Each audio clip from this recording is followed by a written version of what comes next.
The Cytherian High Council had made what they believed to be the perfect calculation.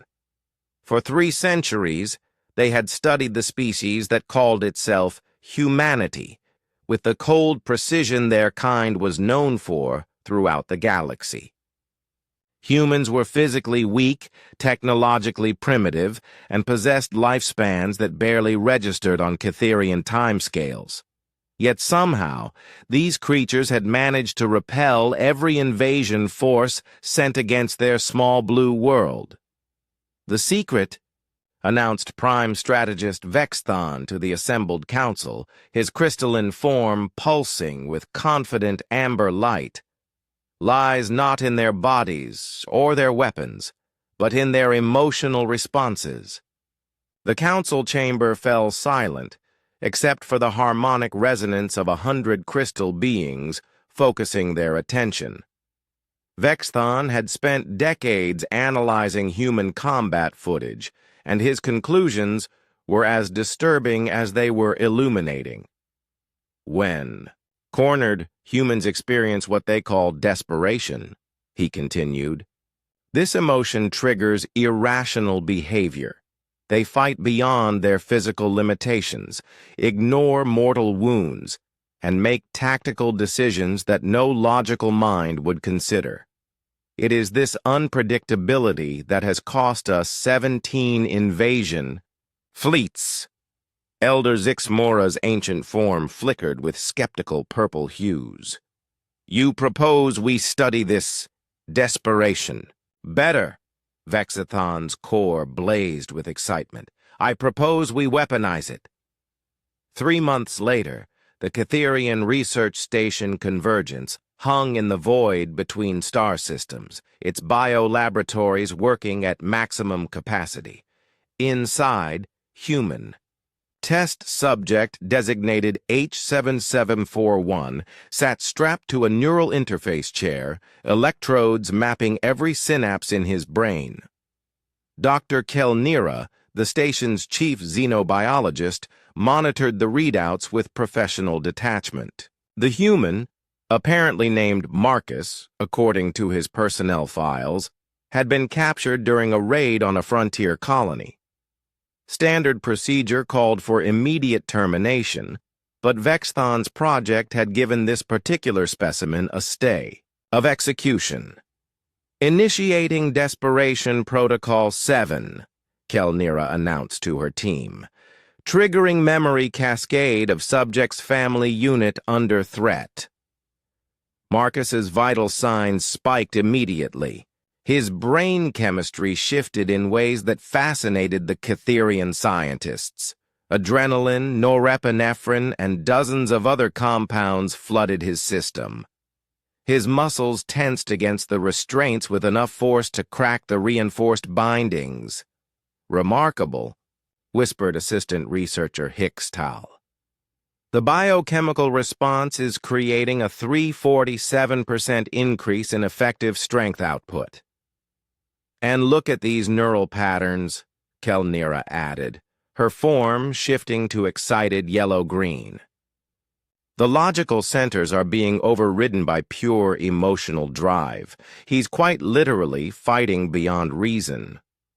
For weeks, they mapped every aspect of human desperation, the neurochemical triggers, the physiological responses, the psychological frameworks that enabled ordinary humans to become unstoppable forces when pushed to their breaking point.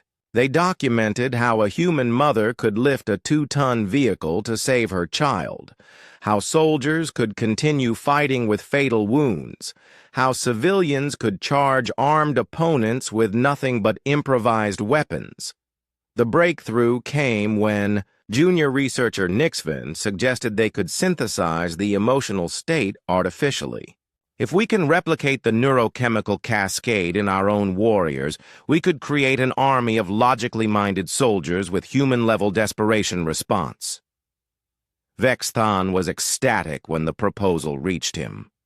Within days, volunteer Cytherian, soldiers were being fitted with biomodulators designed to trigger artificial desperation responses during combat.